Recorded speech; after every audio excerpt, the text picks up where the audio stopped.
start, just for record purposes, I will ask the clerk, please call roll for the establishment of a quorum. Councilmember Downey. Here. Councilmember Roberts. Here. Councilmember Harris. Present. Mayor Smith. Here, a quorum has been established. As we all know, former Mayor Jack Draper sent in his resignation. Therefore, in accordance with state law, I have assumed the position of mayor.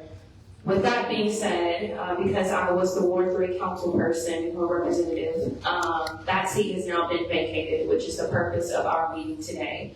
We will be conducting 5 interviews with 5 different applicants for the next hour or so. And our first applicant is Ms. Carrie Driggers. You can come forward, please. And for record purposes, just state your name as well as your address, and then you will have 3 minutes to give us an opening statement. After those 3 minutes, we will assume ask questions. My name is Carrie Driggers, and my address is 21 South Palmer Avenue.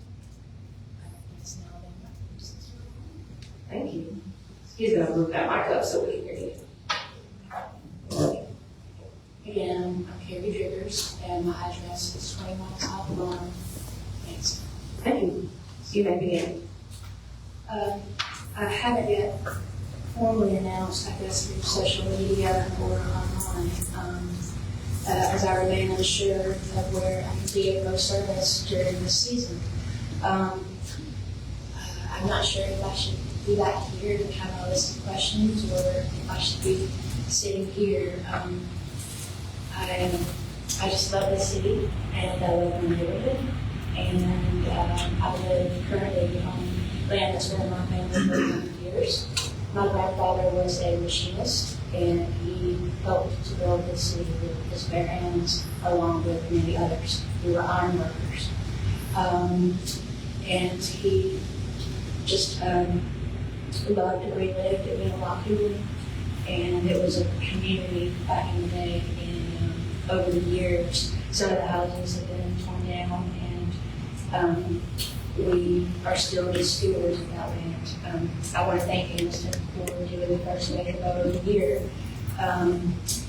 reducing pollen from the seasonal change, fires that settled from our last house fire. There's been 3 in the 5 years that I've been there, and fires that have settled from the tire business that burned on Louisville. The plume of snow was visible over our night, and it's settled all in our neighborhood, and we can leave it for several days. Pesticides, I know that the city comes around and sprays. When they do spray, the taller the grass gets, the more that it settles, and when the grass is cut, it puts all of that into the air, the pesticides. And so the big move today, which was the first one of the year, I always was so excited when they comes around, and that you can actually tell the difference in the air quality as a result of that move. And anytime they're out there doing their work, I'm always the first to tell them thank you so very much. House fires, we've had 3 good ones since I've lived there. My father actually had an empty house on his property that was, he was approached to remove it, and was, I threatened with fines and all, and took that very seriously. It was, again, a family home, and he had a nostalgic place for it, but he did what you guys asked, the city asked, and he did indeed have it demolished. But the other 3 homes around us didn't follow those rules, and so those are the houses that ended up burning. But we don't mind. There was somebody that lived there that we knew lived there, and he needed a place to stay. And we had no problems with him living there. He was a very nice guy, worked for a local business owner, and we covered him living there because we knew we had health issues. So we know that there are people who go into these empty homes because they really need it. And that's the difference between someone who needs it versus possible ours. Thank you very much, Mr. Triggers. Thank you very much. And I know what you mean, having been with myself, do you want to kind of sit back and ask questions, or do you want to kind of get up front and help answer some questions? So I can appreciate the decision that you're making. But Carrie, just jumping right in, we've got some questions here some kind of general questions for everyone. And so one of them is about economic growth. And I'm just curious, what economic growth opportunities have you seen in Ward 3? And what economic growth needs you maybe you've seen in Ward 3? Economic growth in Ward 3? I think that there's a lot that has been achieved so far in terms of Sinclair Social and that area around there, the courthouse. It's beautiful. I mean, I make my loop every morning. I go to Club Coffee. I drive past the lot, wave at people who are crossing the street, go by Zen Park, marvel at how lovely it is, and the playground that's built. Continue past your business. I wave at you if you're outside. That's me, by the way. And then I continue around. I'm incredibly encouraged by what I see happening. And in terms of future growth, that is something that I would like to know more about, frankly, and how I can assist with that. Because I just had my 50th birthday. And this town is so dear to me. But I have to realistically think about when I'm 70, 20 years from now, what does that look like for me? So I'm with you, and I would like to investigate that as well. And I think I would better be able to answer that when I understand exactly what we can do in order to achieve that, learn the things that you guys know, the conversations that you've had, and how to go about that. Because I'm definitely willing to learn. I'm definitely willing to learn how to make that work.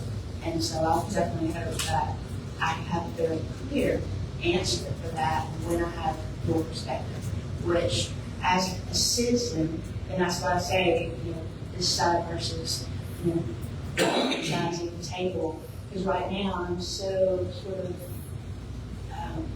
the day-to-day, just the quality of life is the baseline for all of that. I mean, I understand we need an expanding tax base. I completely understand. In order to, I looked at the budget that had been posted in 2023, which gave me an idea of what you guys are operating under, but I didn't necessarily understand the allocations per ward per se. So, since it's simply a general budget, I couldn't really deduce how that would affect Ward 4 because it wasn't, Ward 3 because it wasn't necessarily broken out where I could gain that particular perspective from Ward 3. So if I have a better understanding of that, then I will be able to speak to that and more intelligently. Thank you very much. First of all, let me say that don't worry. Oh, yes. 79? The graduates of me spent a little time in the hall together. Class so this class will come out. That's 1990. Yeah. Here, my question to you is how we make transparent. Because what happens a lot of times, in your everyday life, you become so busy to the point that some constituents, they feel like you're not available. Some people feel like they see you all the time. And, it's the fact that I was trying to understand I was being transparent with reference to Ward 3 as a unique population. Well, I think that being class of 93 is at the height of number 6A. We have a lot of students, a very diverse student population that I cherish to this day. And one thing that I've always experienced when I go out, whether it's a gym, grocery store, wherever, people will just walk up to me, of all types of people, and just walk up to me and maybe ask me about something that's affecting them in their lives. People I've never met. And they just walk up to me and ask me what I would do about a situation, or just want to listen to hear. That's another reason why I'm here at this particular because I didn't really understand it at the time. Right. And my husband at the time, sometimes he was off put by that, and people would just walk up to us and, oh, let Brandon when he started talking to me. But that's who I am. And I'm open to absolutely anyone and everyone expressing their interests. You know, I have my list. I'm sure that they have their list, and I'm sure that some of those items are probably the same. And that we're all in this together, and I believe that, Rachel. And email. I know that some people aren't necessarily comfortable with the digital side of things, and would maybe rather call me on the phone, or we meet them for coffee or something, whatever that looks like. Because when you're servants, you can't really make it about you. You need to meet people where they are, and that is definitely something that I'm looking to do. Okay. That sounds pretty good, and then ties into the next question. So what strategies would you use to have increased civic engagement, particularly amongst the youth? Well, that's a great question. I don't personally have any kids. I do not have children, so I don't have any kids. But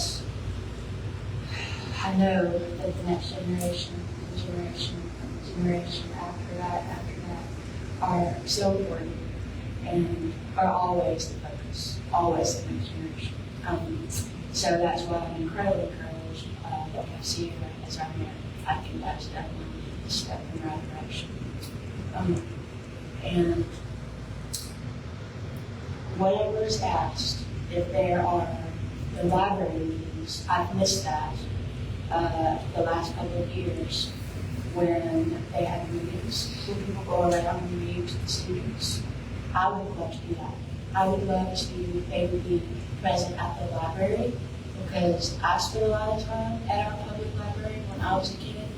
I was there in 1988, literally, when the kids were in the Challenger exhibit, and we were watching it on a cathode ray 13-inch TV that was up on the bookshelf. I'll never forget it as long as I live.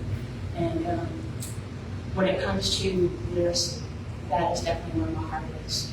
And whatever that you see from your experience, that you can inform me of what that could look like, that we could collaborate, or that I could conduct just like a sweet book reading of something, just to show that empathy and just to pique that interest. You know, someone else's story is always good to hear. So I probably would come at it from a literacy standpoint, or for art projects, you know, which is actually big for adults too right now. But anything to just build that community in terms of their mental health. You know, their mental health, their feeling safe. It is so important for me, for our kids, to feel safe.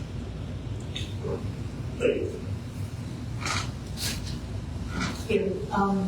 What inspired you to stick for Ward 3 on Anderson City Council? I love this city, and I grew up in a time where, you know, it was my visual age, and the teams, the coaches, the whole community was just so connected, I felt like, back in those times. And I feel like that can happen, even in this digital age, that, you know, it's already headed in the right direction. And I just want to be a part of that change. I just want to make sure that even if I was not selected for this, that I have an ear to what's happening and don't just become complacent. I just don't think now is the right time to become complacent. And just making sure that we're continuing on, and that whoever, you know, wins the election in August, you know, that it's just that we just make the right decision. You know, I don't want to be a placeholder just to kind of hold the seat warm for the right person who comes next, or for this to be something that really ends up being something that I'm dedicated to for a while. I'm a Christian, so I'm just kind of letting the Lord lead me on this, and I really think that is why I'm here, honestly. I think it's just, it's bigger than me, and I think that is where I need to keep the focus. It's bigger, and it's bigger than all of us, and I really feel like this is just a wonderful city with so much heart and integrity and culture, and I just want to make sure that our legacy continues. Thank you. Well, thank you, Commissioner Beers. I do have a question for you. What are your infrastructure priorities for Ward 3? Any examples could be roads, houses, light, anything like that. Well, I definitely do think that you guys are on the right track with making sure that structures are empty and left where they can't be structurally corrected, probably clearing those out, to prevent pests or other things of that sort. I'm sorry that you asked me. I'm so nervous. It's okay. It's okay. It's just I'm us. nervous to. Oh, sorry. What was that? What are your infrastructure priorities? So it could be roads, sidewalks, light. Okay, well, definitely roads. I'll give you an example. The water main break, the 24-inch water main break at South Mentard, and I think it was Lee Street or H Street behind the downtowner, Truman, who was a local business owner to me. He's like my uncle, Truman, who owns a car wash. He stopped me as I was coming down the street, and he said, "Hey, look here, I think you might want to check that out." And I said, "Okay." He said, "In his bag, and he called." So I walked in there, I saw it, it was gushing, and I called the waterworks director and kind of let him know about it. And he assured me that they would leave it in good working order.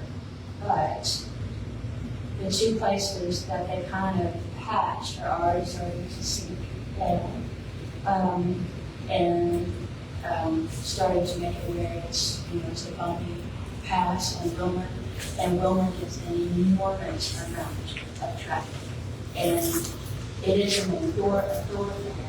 And when the bikes were here for Nova Street bike paths, they go up and down Wilmer. They're always driving their bikes up and down Wilmer. And I would like to see, I think, surfaces maybe that those bike riders are hitting when they come into town, as far as not necessarily part of their route, but they may kind of stray and just kind of get some exercise or all that. I would say maybe we can focus on those roads first. That way, when this folks come to town, we spend that time when the Woodstock 5K comes in August. We always go around Edison High School and that path that they run and clean it up. And I wish we would do the same to Wilmer and to Ward 3 where the bike riders. That would probably be my first priority, because I know that is where a lot of revenue is coming from at the moment. And I think that we, shoring up what we already have in revenue, what we already know, and with this and draw people in from other places, whatever that infrastructure would be in those particular businesses, I would probably request that perhaps we look at. Thank you, Mr. Beers. Do you have any questions for us? I just think y'all have done a great job. I just love the unity that I see, and I just think that's wonderful, and I'm just thankful that y'all are here, regardless of what happens. And, I love the city, love Ward 3, and I'm just rooting for our success, regardless of what happens. Thank you. Thank you. You can give a closing statement, even though I felt like that was a pretty good one. Whatever is up to you, and then we will let you know in the coming days, obviously. Thank you for listening, and thank you for all that you do. And I would be glad to send a copy of what I read to the city manager with complete photos if you all would like. Very soon. Thank you, Mr. Young. Thank you, class.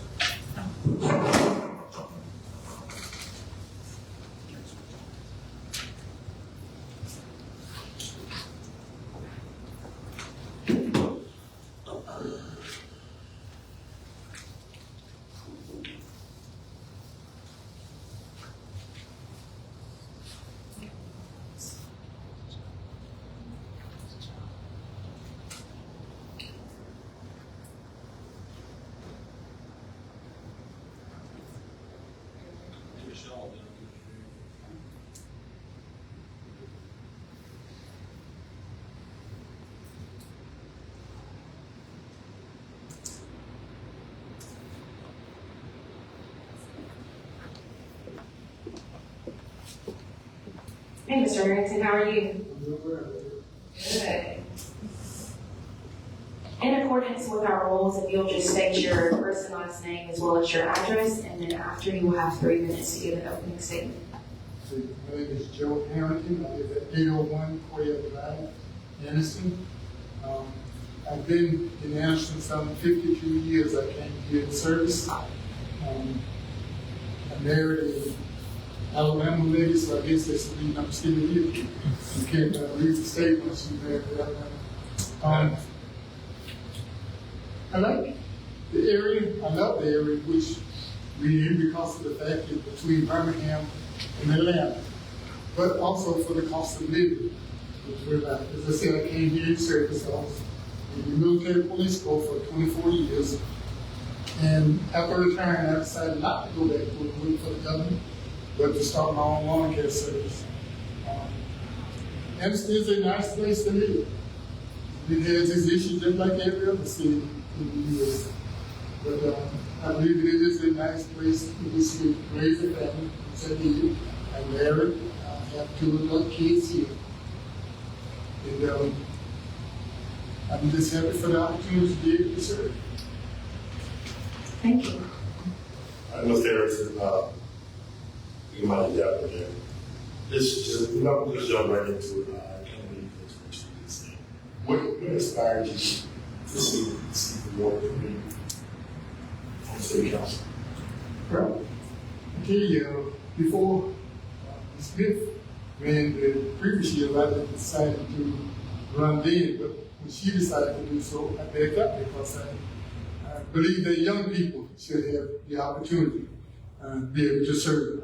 But since she assumed the position that she's in now, I decided to run because of the fact I think that could be an asset to the city and the community, more especially Ward 3. Okay. So what do you see as the biggest strength and challenges, biggest strength as well as the biggest challenges of Ward 3?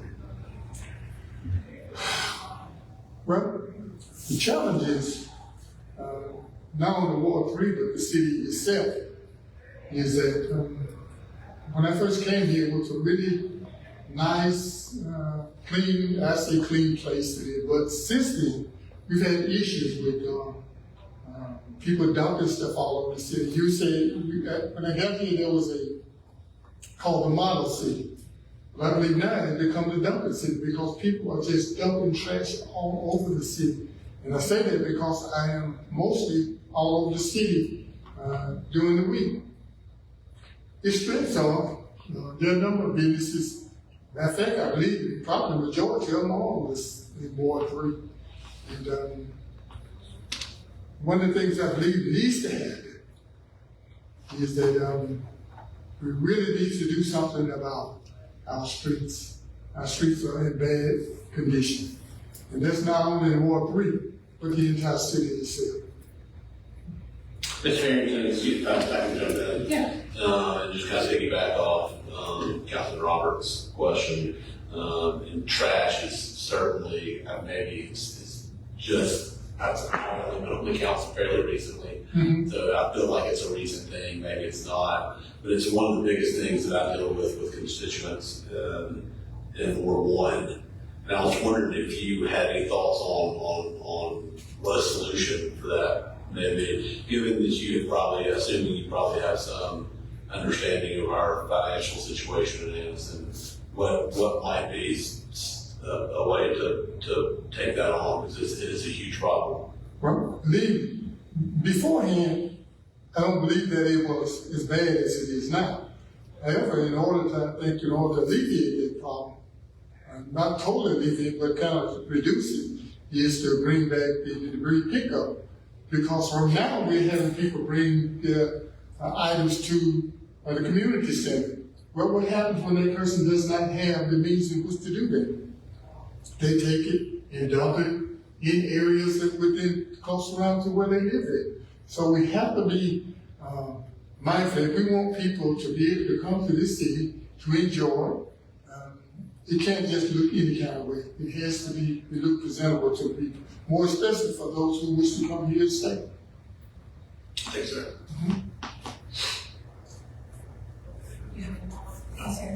Yes, Mr. Harrington, you mentioned in your resume that you believe that restoration is needed to address some of the problems, some of the issues that we have here. Yes, ma'am. And I just would like to know exactly what you meant by restoration.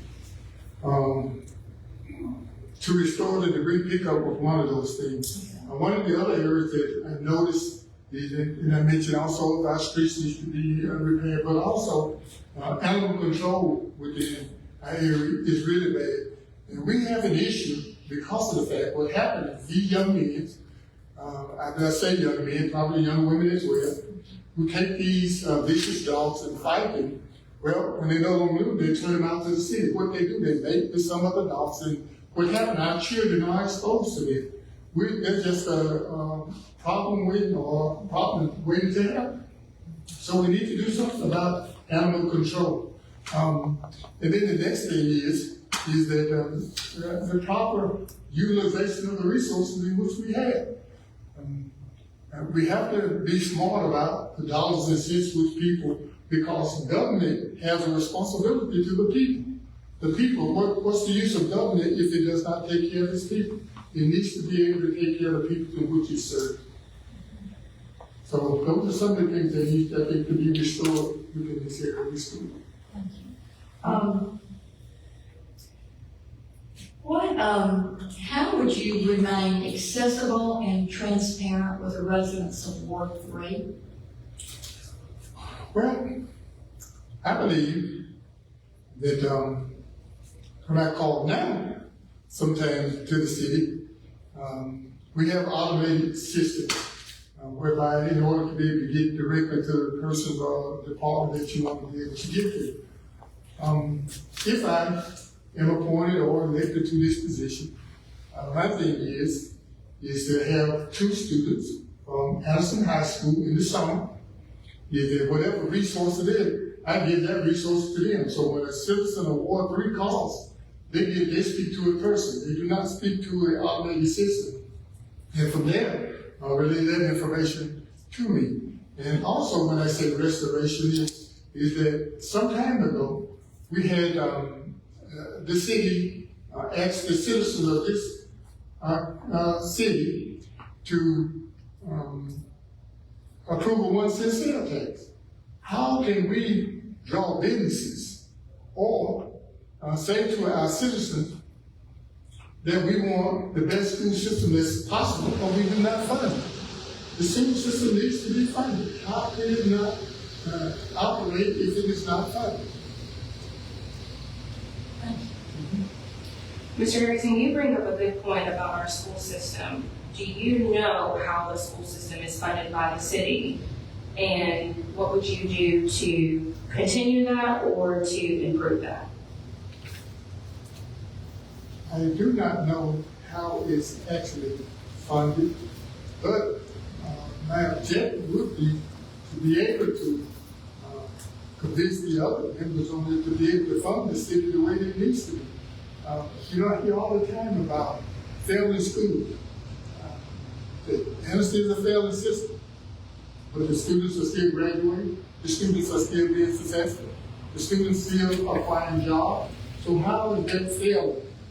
In order to do that, everything that you do today costs money. Nothing is free. When somebody tells you something free, it is not free. It requires resources. So in order to get resources in, we have to also have businesses willing to be able to come into the this area. So, to answer the question about how it's actually funded, I am not actually for certain about it. I'd love to continue that conversation off the record, for sure. How do you plan on addressing some concerns about public safety in our neighborhoods? There are ordinances on the books, but they are not enforced. When I say they're not enforced, I'm a senior citizen, and I don't even like to get crickets. There's too much noise for me. And so, if I'm driving up to a stop, I hear all this noise and stuff. There's nothing wrong with giving a person a warning, but after that warning, some action needs to be taken. Take those ordinances that are actually on the books and enforce those ordinances. In safety, we have to provide a safe place more, especially for our children, most vulnerable, and our senior citizens within this area. I'm not for sure where our police force is at this point, whether they have the resources or whether they have the number of officers in order to conduct the area in which they're supposed to. So, if we want to be safe, if we want our kids to be safe, if we want our seniors to be safe, we have to not only fund them, but support them as well. As I said, I was in the military police school for 24 years. I know I have a degree in law enforcement, but also we have to be mindful. This day and time, you have to be. It's a must that you have security out there. Thank you, Mr. Bell. I do have one to do. Mr. Harrington, as you can see, Ward 3, and I guess I'm kind of thinking of South Anderson. I wonder what opportunities you see for economic growth there, and what worst areas of economic growth need that we have there. Well, one of the things that actually needed in Ward 3 is a grocery store. There's no grocery store in Ward 3. So that means the citizens in Ward 3 have to go to some other neighborhood in order to be able to buy their groceries.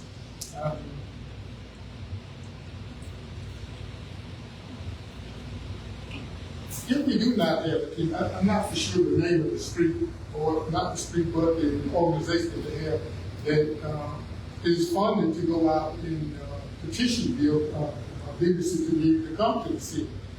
But in order to get them to be able to do that, if we do not have a team, we need a team to go out and try to get people to come to Anderson to establish buildings. But they need to be also mindful. Something we have to be mindful of. People I talk to, they say Anderson is a bad place to do business. They say they cannot do business because of the fact there's too much red tape. Now, I'm not suggesting that we mess with the rules, but what it needs to, I think we need to look at it to make sure that we're not running businesses away. And that has happened. I know personally that has happened, but we do not want to be able to do that. We want this city to grow. I think that one of the keys to the success of this council, and I speak for this council, is in before my tenure here at Harrington. But I think that one of the keys to their success was how well they work together, collaborate, and lean on each other. How important do you think that is for any organization, especially as a city council, or for any organization? That's very important because it's not always receiving, but you also have to give. Collaboration is good, and that's the only way that you're going to work. There has to be some give and take. It's not always going to go an individual's way. And so if you do not have collaboration, you're not going to get anything done. I agree. That's all I have here. Thank you, Mr. Harrington. Do you have any questions for us? What time is lunch? Thank you so much. Thank you.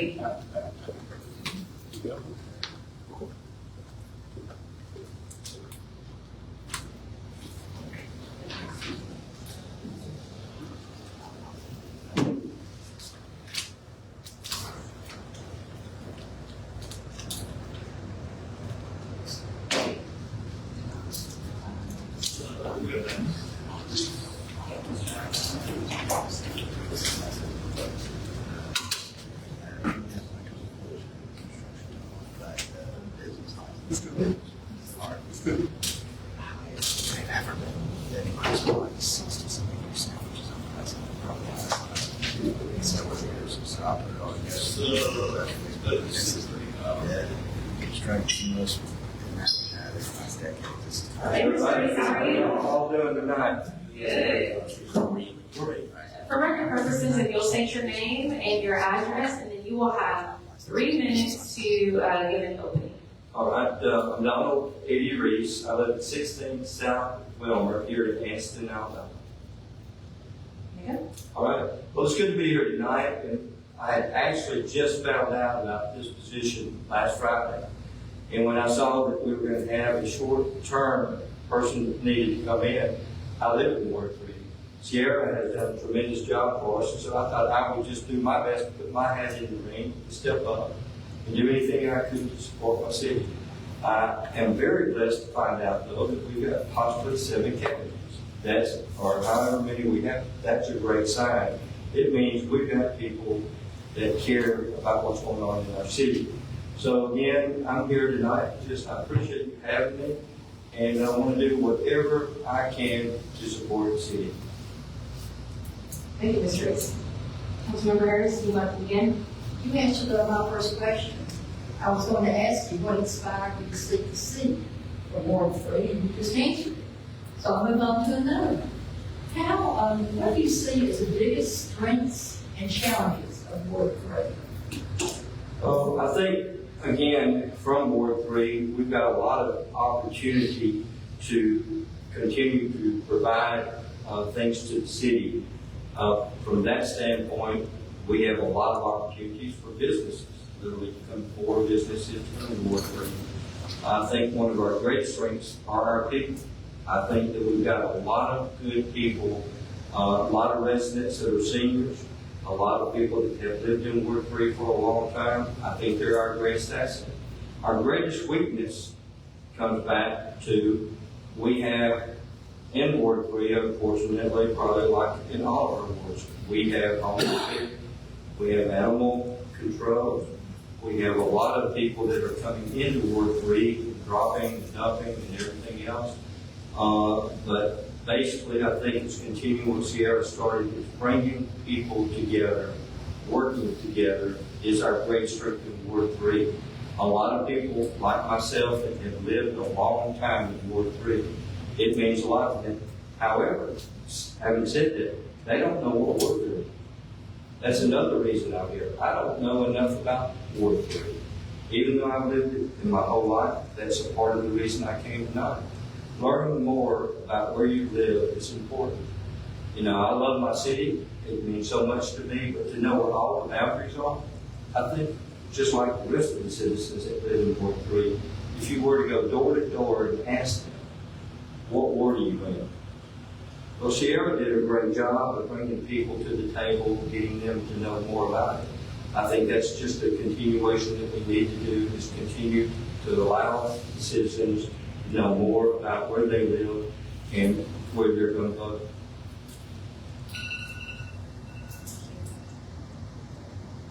Sorry, that was my 3-minute timer, but you did good earlier. I think this is fairly easy for you, considering you do a lot of outreach in the community and you spend time in many different places. But if you were chosen for this position, how will you remain accessible and transparent with the residents of Ward 3? I would absolutely, as I just stated, going door to door, I would make sure that I would be able to reach into every single neighborhood and have a chance to talk with them, get more used to what they're, and be able to carry more things to them about what's going on in the city, why it's important, and why their vote counts. But I would certainly continue to do what I do every day, out and about, except I would make sure that I possibly might even go into each block and set up the old crime things that we used to have with watches, also block captains. Getting them involved is so important. Citizenship is critical to everything that we do, but I certainly would be wanting to do more of that. Whether I'm selected or not, I plan on doing that anyway, because I realize how valuable and how important it is to each of us to see us as strong as, we're only as strong as our neighbor. My opinion. Thank you. What strategies would you use to increase civic engagement, particularly among youth and undeserved populations? Again, being a media person, that's exactly the approach that I would have, is being able to go to them, share with them, and find out, getting their opinion. How can we reach them? I have to talk to them. And what do they listen to? What are they tuned into? Because it's simple for me, I'm 67 years old. There are certain things that I listen to, certain things that I do, but getting involved with that particular group would be something that I would find enjoyable, something I would look forward to. But it's something that I don't get to do every day, except out on the golf course or out in our youth activities, do I find more about what they're doing. Thank you. Mr. Downing? Ms. Reese, tell us about a time when you have worked with a group of other individuals to solve maybe a multifaceted problem, and how were you able to overcome those obstacles? Well, that's a great idea. One of the things that we did was create a TV show. It was called Outdoor Alabama. At that time, Alabama did not have any way to promote the great outdoors. So out of Jacksonville State, I created the Outdoor Alabama show with 67 counties, met with each and every one of the state parks, and built that show, the Outdoor Alabama show, so that we could promote one of our greatest assets in the state. I would do the same thing in the city, is continue to use media to promote what we have. And again, the Marine Corps League is another great thing. As I was sworn into the Marine Corps League as an associate in 2004, I never served a day in the Marines, but I was able to use what I do with the media to promote them. So they gave me the opportunity because they needed more people to join them. People didn't know exactly what they did. Another organization was Pink Hills. Pink Hills is a great organization with the Pink Fire Potential Society. I took on them a year ago as a project, and every single week promoted that organization, and more people started finding out about what they do, showed up at their events, and was able to do a whole lot more. Thank you, Ms. Reese. Thank you. Ms. Reese, what would you do to improve the access to recreation, education, and health services? Again, I think working with the community center there at Washington Park would be a big part of that. Also, working with our youth programs that we have, getting them involved. The education program, we had, I created 3 radio shows for the city of Anniston, one for the mayor, one for the city manager, and one for the school. So it was called Did You Know, 2013. So in 2013, I went to the schools, we had a great program. I would redo that program again. It gave us a chance to see that we really have a lot of great teachers, a lot of great students, and they weren't getting the recognition. So we had the principal that would come on each week, our teachers, and I would do more of those type of things to connect the two, as well as to showcase through the media our programs with our youth. Because one thing, they're very good with these devices. Getting them involved as well, and having them take on the responsibility of even covering some of the events. That's one of the things growing up that we loved, was the day that Malcolm Street brought his radio station down to do Little League baseball.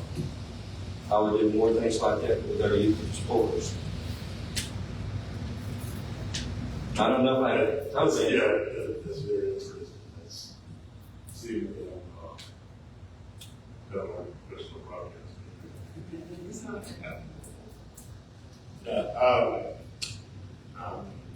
All right, do you have any questions for us? No, I just appreciate the opportunity. It's good to see you up there, Lois. As I always appreciate what you do downtown. I appreciate all of it.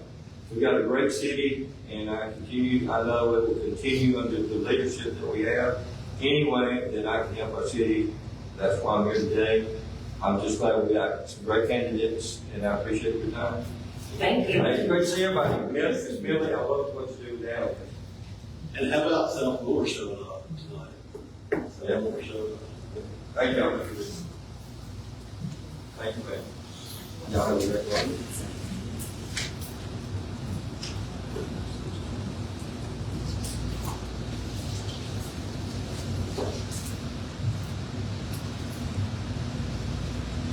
Moving right along.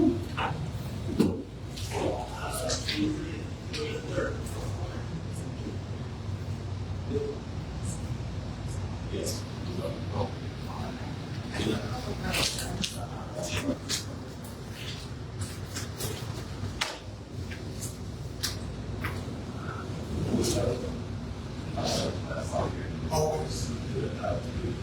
Oh, I didn't know that's what you were on.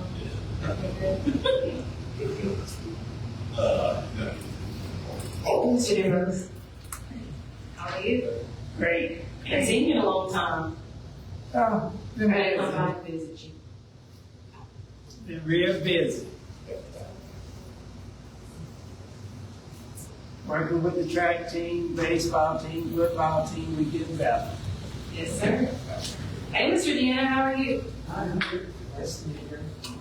Thanks for staying away from home late. Thursday night at 7 o'clock, you don't want to be here. Absolutely, but duty calls. With that being said, if you will give us your first and last name for the record as well as your address, and then you will have 3 minutes for the opening statement. Russell, Indiana. Address is 108 West 10th Street, Anniston. Well, I'm an outsider, born in Cleveland, Ohio. Went to school at Ohio State. Took my first job with General Electric Nuclear Energy in San Jose, California, 1982. Came back to Cleveland to work where I really wanted to work from the beginning, which was NASA. I grew up during the Apollo era and loved watching missions. I had all the aircraft models and things. So I did get to achieve my goal of working for NASA from 1985 to 2001. Then I left for a startup company in Atlanta, Norcross, Georgia. And I worked there until 2003, and I got hired as a consulting engineer by North American Bus, New Flyer, in 2003. Worked at New Flyer until 2007. Retired officially as an engineer in 2007. And I originally started off in Ward 1 on Rocky Hollow. Moved to Ward 4 in 2013. Lived on Fairway Drive, and then in 2021 I moved to Ward 3, and the biggest observation I had from going from the suburbs to downtown was, in the suburbs you really care about parking dogs, the leaves, trash pickup, and the power goes out quite often when there's a storm. Downtown we have very reliable power, but everything else in the city is important. So I realized how important the city is when I moved downtown. I could come downtown to go to the YMCA, the library, and I did that 365 days a year for 20 years, but I would go back home and sleep in the suburbs. Well, you move downtown and trash is important, crime is important, police, activities, empty buildings, the whole city becomes important. And it's just eye-opening to have that feeling where you have to be involved in the city. And I think everybody up here knows that I usually try to show up at community events. I don't like to stay out late at night, so even 7 o'clock is kind of late for me because I work as a lifeguard, Red Cross lifeguard at the YMCA, and I do the opening shift, 5:30 to 9, Monday through Friday. But I am very passionate about trying to get this city going, and it's moving in the right direction. And I really feel like we have a good mayor and a city council board. And basically, I just want to be a good listener, a team player. I want to be prompt, work hard, show up, and set a good example for the rest of Ward 3 and the entire city. So, Mr. Deanna, I will be in into questions. What do you see as the biggest strengths and challenges in Ward 3? Biggest strength? You mean our biggest assets? Yeah. Well, we have a beautiful downtown. If we can get most or more of these buildings occupied, I think there's a huge potential, and that's probably one reason why it's easy to be passionate about this city. It's got beautiful architecture, and the building I live in is a 100-year-old building, and I owe Kim Kimberly to put the money into that building, and it took him 6 years, but he put a roof on it, he structurally reinforced things, and it's a really fine residential. It was commercial, and I had it rezoned through the zoning review board to residential. But it's a wonderful place to live, and I love living downtown.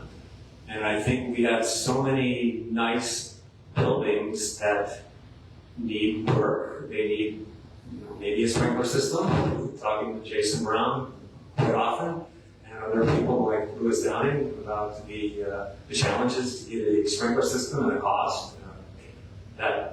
That's a burden, but if we can do that specifically with like the Gurnee building, which is Pete Conroy's building for the Freedom Riders.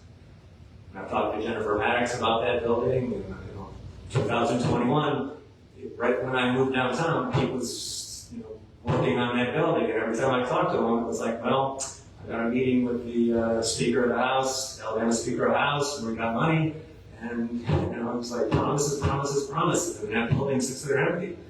And I look at that building and I think, wow, that's a beautiful miniature version of the Oxford Performing Arts Center. It's an Anniston Performing Arts Center. We could do, it could be multi-purpose. We could do Freedom Riders, we could do live theater, we could do live music. We have the park at 11th Street, which is very nice, and Sinclair Social has nice outdoor music, but that Gurnee building sits there and it's got just wonderful bones and architecture.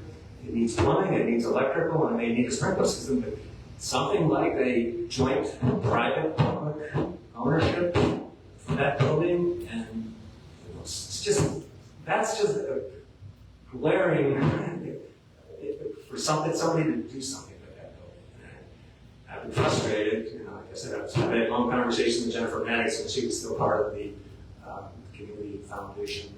Well, it sits there, and that's frustrating. Other challenges, just cost of trying to renovate some of these buildings downtown. And the unhoused homeless situation, at the last meeting, we talked about whether or not these rumors are true about other surrounding city mayors sending their unhoused people here. And I thought to myself when I'm listening to that, I said, well, it would be nice to get a dialogue going with the surrounding mayors and city council and say, well, let's document this. Are you sending them here? And if you are, well, let's try to get an agreement where you compensate us financially. So much per month per person. We are happy to accommodate them, but we need to have some resources to help take care of them. Thank you. My next question is, how do you define effective leadership at the city council level? Well, I want to be a good listener. I want to listen to what the needs of other people are. I'm inherently a natural hard worker. I think I have a very good focus on issues. Leadership, I think it's setting out a vision and working to put that vision into effect, knowing who you need on your team, and then gathering the resources and the people resources, trying to execute that plan. Thank you. Mr. Dillon? Thank you, Mayor. Yeah, thank you for being here tonight. Just kind of, I guess, a continuation of Mayor's last question. Be two parts. Tell us about a time when you collaborated with a group of others to solve a multifaceted or complex problem, and how you might apply that experience to work with the city council. Well, I have been a member of the Northeast Alabama Pickleball Association. I served as the first secretary. I was very passionate about pickleball. We tried to get the city downtown to build pickleball courts. That comes to mind. It was a very minor thing. I think my role as a lifeguard at the YMCA, I'm a 65-year-old lifeguard, and the next oldest lifeguard is like 22. And it's not like I'm putting in my own leadership plan. I'm setting a good example for the younger people, and I see how these high school and college age people are really challenged with attention and their phones, and you really just have to be a leader in the sense that you're being there and fulfilling that job as best as you can. You just setting a good example, making sure you're an effective swimmer, you're showing up at the in-service training sessions, and you're prompt, and you're doing the cleaning and things like that. But I have, as Mr. Downing knows, not necessarily been part of a bigger organization on my own. I mean, I'm a member of the library and the people know me around town.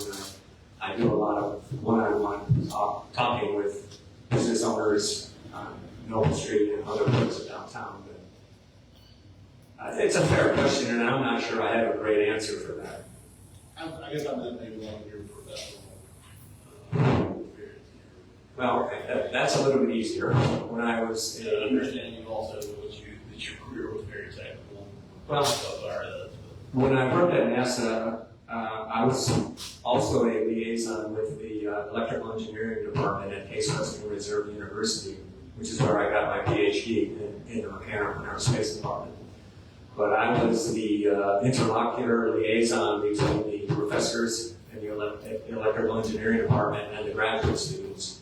So my responsibility was to oversee the graduate students and help when they struggled through. It was not really theoretical, it was mostly lab work. We were doing silicon wafer technology, micro machining, which is building little micro machines on silicon wafers and batch processing.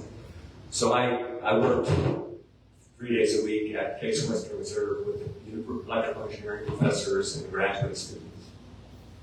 And we did get a nice grant from the DARPA Defense Research Department for developing micro machines for military applications and gas turbine engines.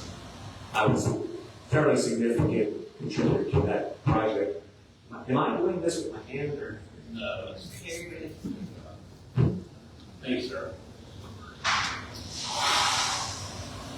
Yeah, there's some questions and things that I want to know.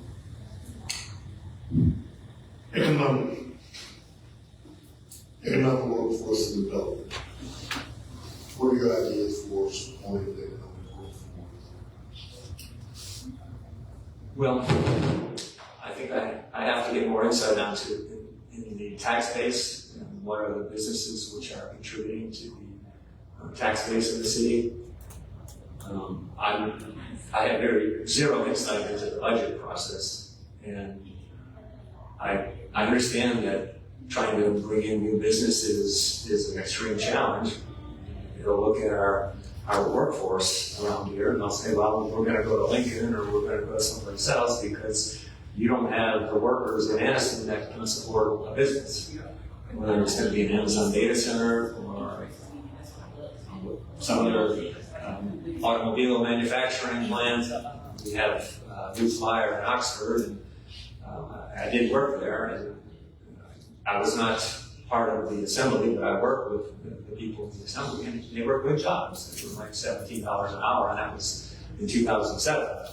So trying to attract jobs is, in my mind, the only really good jobs here are medical and legal And if you're a doctor or a nurse or if you're a lawyer, you have an opportunity for a business. Otherwise, you have the trades. And I hope the high school is supporting vocational training because we could use plumbers and electricians, and those jobs are probably much easier to get that. You're not spending a lot of money on college, so you're earning money right from the beginning. You're probably going to be ahead of the average person that went to college. So I'm not so sure that a 4-year university degree is a very good idea anymore, unless you're going to be a doctor or a lawyer or an engineer or something like that.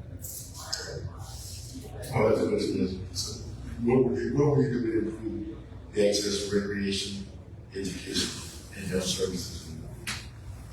Education seems like, I hope we are using some type of artificial intelligence learning, assisted learning with the teachers, and maybe the teachers are more like a facilitator and the students are working with an AI model one-on-one. I'm not sure. I don't have a whole lot of insight into the schools. I did interview at Donahoe in 2008, and I interviewed with the Anniston High School around that time for a position. You know, at Donahoe, you didn't need a teaching certificate, but Anniston High School, he said, well, go to Jacksonville and get a certified teacher certificate. And I said, no, I didn't want to do that. But the medical facilities, I hear kind of bad things about just understaffed at the hospitals, and the nurses and they're just overworked. Eventually, we're going to have robots that will be assisted in that, but that's 10 years away. And then the other part was industrial? No, that's, well, Recreation. recreation. Well, I rode Chief Ladiga, the new section, last night from Weaver to Anniston, and I think it's a great opportunity. I hope we are not fumbling that opportunity with this rollout, which is, we opened it 3 weeks ago yesterday, I think, and then immediately they closed that gate at M&H Valve, and they put a sign up saying road blocked, and they don't even give you a direction on which way to get around it. And it's not hard to figure out. You go around the west side of M&H Valve to get back on the trail. But if you're coming from Atlanta, or if you're coming from Piedmont or Jacksonville, and you want to go visit downtown Anniston on Saturday or Sunday, and you hit that spot at M&H Valve, and it says road closed, well, you got 2 more miles to go before you hit the Amtrak station. You're going to probably turn around, and you're going to miss downtown Anniston. And I counted on the way back from the Michael Tucker Park, 115 pieces of cans, empty bottles, trash.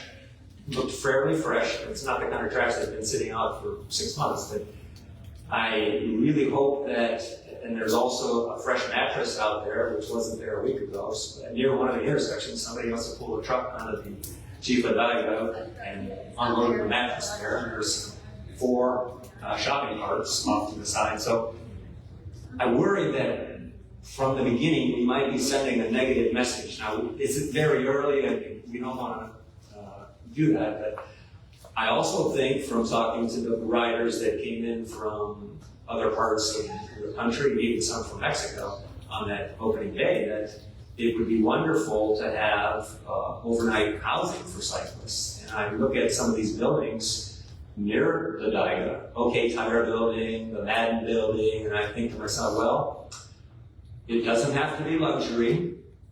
Maybe even just bathrooms, a men's bathroom and a girl's bathroom, woman's bathroom, shower, and some electricity, and you could do something like an overnight place to stay for these bikers, because we really want to keep them in downtown if they come here from Atlanta or Jacksonville on a Friday or Saturday, and we don't want them going back to Michael Tucker Park and camping. If we can keep them downtown, they'll be entertaining downtown. I talked to Patrick Wigg, and he always says, well, we get riders in from out of town, and they say, well, what is there to do in Anniston? And, well, we have restaurants, and there are things to do. On Friday and Saturday nights, Sinclair Social, other places. There are things to do, but it would be nice to have a place to stay where we have Hotel Fimeo, but other than that, there's like a hotel here. And Probably the bikers don't want to stay in a hotel that's going to be $125 or more dollars per night. Something for $40 a night might work. But I'm very grateful that chief of document is finished, and I'm writing as much as I can, and trying to get other people involved. Do you have any questions? Thank you, Mr. Dean. Yes. You have so many interesting ideas, and I know it's very frustrating to identify problems that are not being solved, but I think you've got some really good ideas. It's interesting also your education, Ohio State, Berkeley, Case Western Reserve University, and the fact that you are a rocket scientist. So you have some great ideas, a great background. But what I would really like to know is your education is extensive.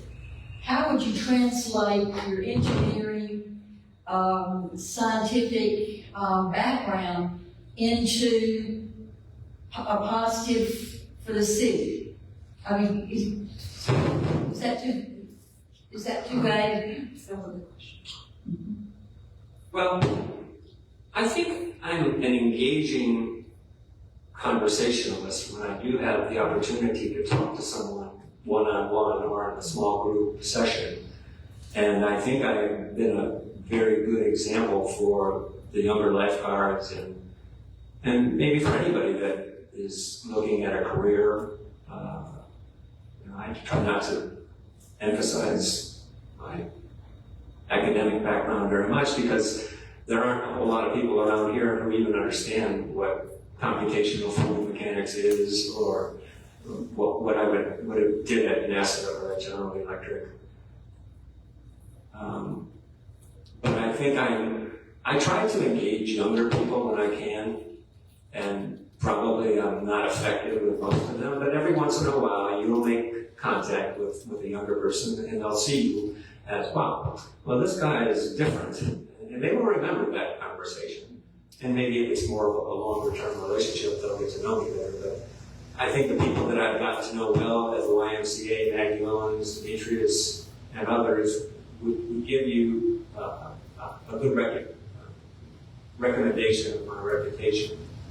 I wish I could do more, and maybe if I am not appointed as the interim Ward 3 City Council person, if I do not run in the general election, I really haven't decided. But I really do want to be a bigger part of the city, and maybe my role would be in the Downtown Development Authority. And I talked to Mike Poole last week about it, and he said, well, talk to the City Council and talk to Lewis County. And so, I would like to work with younger people, try to do more. How will you measure your success and accountability as a councilperson? Well, I think if I'm able to listen to the members in my ward when they have concerns, make sure that I am prompt at returning phone calls or text messages, email messages, and make sure that I take good notes and I bring those issues up at the next opportunity at the City Council meeting. And like I said earlier, I plan to be a good listener, a team player, and set a good example. Probably I have a reputation as being a little bit of person way outside the box. Well, I don't want to be that person outside the box. I would like to be a team player and a good listener. Thank you. Thank you, Mr. Dean. Do you have any questions for us? How many more others do you have tonight? Yes, we originally had 8 applicants. One did not live in Ward 3. Another one was not available to interview, and another one dropped out. So we have 5 applicants for today. Well, I guess I will make your selection known. And like I said before, I'm happy if I'm not picked. I'm very willing to serve if I am picked. And I have not decided whether or not I would run. I was planning on having a conversation with Sierra Smith when I heard that she was running for mayor. This was probably a year ago, but we never had the opportunity to sit down one-on-one and talk. But I think if I was appointed for the interim position seat, I would get feedback from the 4 of you on whether or not I should run. And I don't really have any other questions. Would you like to give a closing statement? Well, I would like to say that we have great potential. It would be nice if we all worked together. And I know of our history of division in the city council and government, and I find that difficult to understand on how anyone could let their personal interests dominate their public role. To me, I really don't have any of my own personal gain to be looking. I don't have a wife, I don't have children here, I'm not looking to build, to ruin things. I really want to work together, so. And I will be a very prompt and efficient, focused team player. Thank you. Well, we have a wonderful evening. Thank you, Mr. Deanna, for your insights. Thank you very much. Thank you.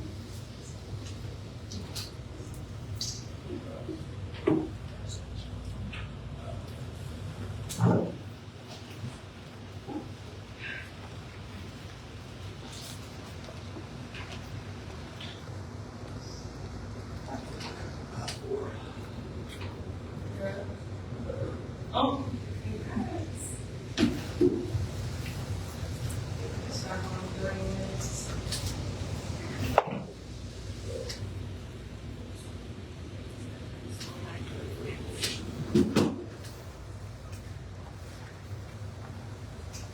Hi, how are you? Is it Mr. Charles? Yes. Charles.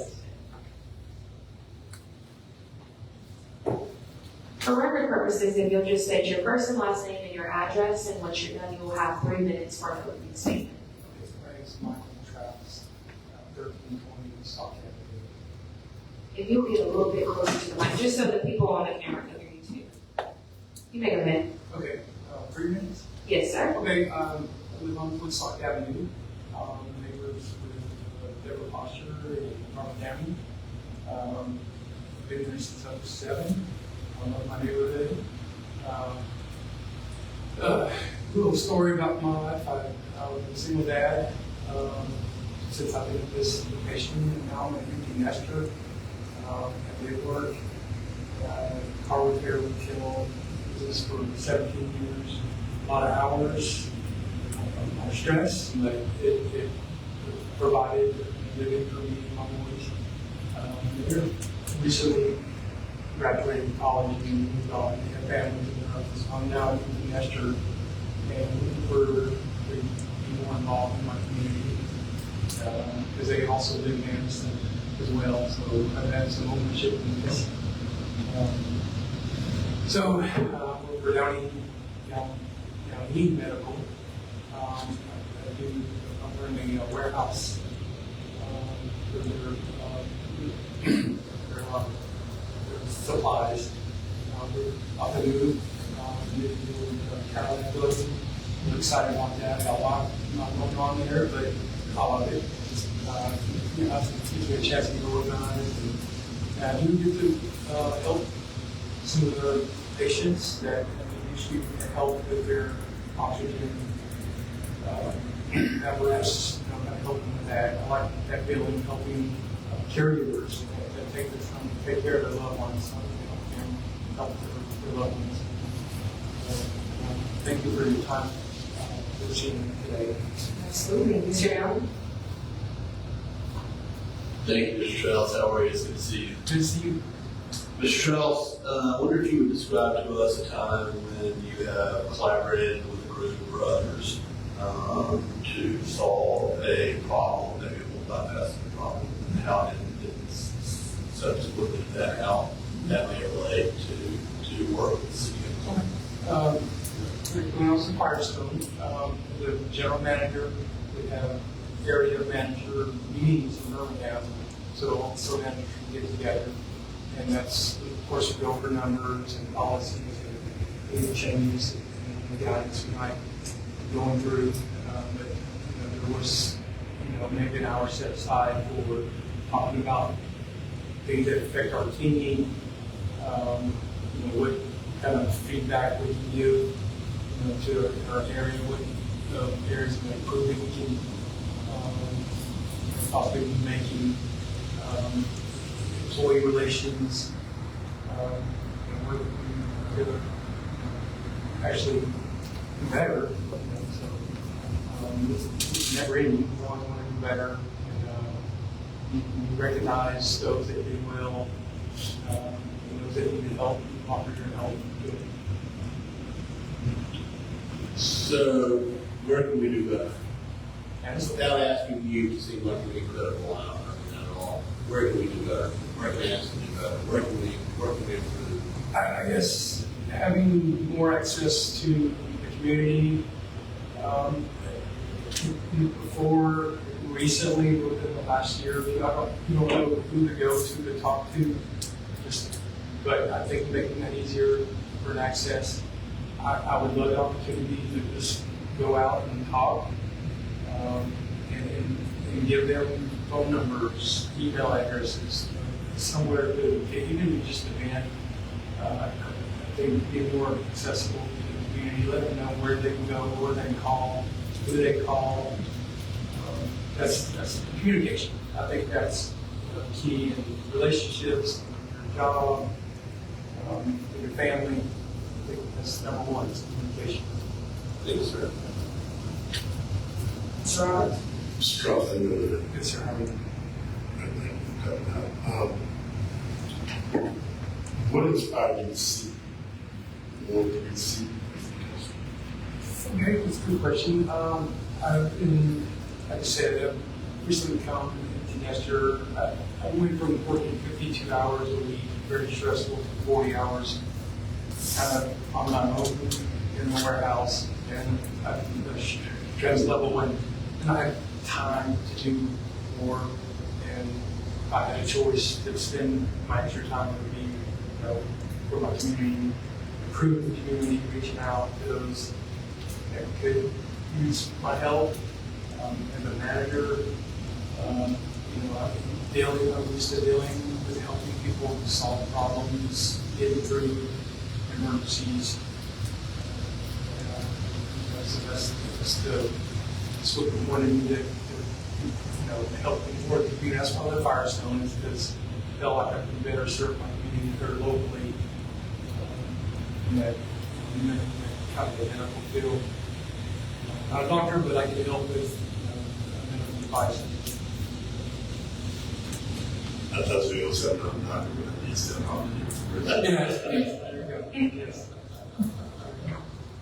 So what would you do to improve access to recreation and education and health services? Okay, I think once again, communication, my marketing degree in Jackson State has helped me kind of know that we can get the word out. There's different, ways, social media, of course, that's probably the quickest, easiest, cheapest way to do that, social media, but just advertising, radio, reaching out to community leaders. Some of the people I do know are in banking and retail and, kind of spreading the word. But yeah, I like the communication and marketing part of it. Yes, good evening. Thank you for coming. How will you measure your success and accountability as a council person? How would I measure my success? I would say feedback. Hearing feedback from those that either disagree with me or agree with me, maybe have input in what I do, what I vote for, what options I might have. So I think feedback, positive or negative, I'm open, for either one. And I one way you can get better is to learn. I couldn't imagine working somewhere and just constantly hearing positive feedback, because that's not going to really improve. But yeah, we'll be open to feedback. What are your ideas for supporting economic growth in Ward 3? Okay, I think looking into, I like what the city's doing with the small businesses, opening up downtown. I like that avenue. I think, once again, giving small business opportunities. I think there's a lot of potential in Evanston. And then once again, from my management and marketing background, I look to making phone calls, getting out visiting business leaders in all these industries, and welcoming to our community, and showing the benefits of this community. I think there's, going back to what we can improve, I think definitely is, letting people know that our streets in the city are benefits of living here and doing business here. Yes, thank you. Being that you're a dad to young people, I might add, what strategies would you use to increase civic engagement, particularly among our youth? I think going to schools, setting up something kind of like a career day for government. I think that would give those like yourself, right out of school or in school, thinking of what career should I go into. When I was young, I really didn't think of this as a career, but this is a career. It's a noble career. But I think reaching out to schools, starting with the middle school, 10th grade, maybe 9th grade, getting with FBLA, in civic organizations through the schools, and have like a mini career day for students, kind of give them a chance to talk and ask questions, and give them a day in a life of what you guys do. I like that. Like Government Day. Yes. I think that's an excellent idea. I might see that coming. We always did that when I was involved with the YMCA Taiwan program. Yeah. When I was the youth. It was one of the biggest days we look forward to all year. You can go up there. Absolutely. You out chatting there, the police chief or fire chief or. Yeah. It was a very valuable experience. Absolutely. What are your infrastructure priorities for Ward 3? Light, roads, sidewalks, anything like that? I guess it would be, another thing I'd like to see what we're doing is some of the older properties, demolishing them, moving those out. I think carrying on with that, finishing unfinished projects. And that might be private. I noticed over Bridge on 202, they're tearing down a lot of that, and that might be a private issue, but maybe lend support to see what the city can do to help move that process done a little quicker and safer. Thank you. Do you have any questions for us? I don't at the time. From what I've researched, more and more I watch you guys on YouTube and listen. I get more and more excited about possibly being a member. Would you like to give a closing statement? Okay, well, thank you once again for having me today. Thank you for your time. I know your time is valuable. Please, consider a second interview with me. Thank you for my education, my retail and management experience, working with customers, solving problems. Looking for the future. I think my future outlook is very positive. I'm a very positive person, and I see a lot of potential in Evanston. And I'm very thankful for what Evanston has done for me. It made my community safer. I've heard, of course, 50% safer over the last 10 years. Very thankful for that. So I definitely want to keep that going. Thank you. Thank you. Hope you have a wonderful evening. Yes, you too. Thank You you. Mr. Trellis. Take care. All right, well, that has concluded our round of interviews today. I want to thank everyone for participating, the applicants for the interview, as well as those who came out to support, as well as those that are watching online. With that being said, the council will make a decision in the very near future. Of course, that will be up for public notice as soon as possible. I will now move that we adjourn. Do I have a second? Second. Will the clerk please call roll? Councilmember Downey, Yes. Councilmember Roberts, Yes. Councilmember Harris, Yes. Mayor Smith. Yes, we are now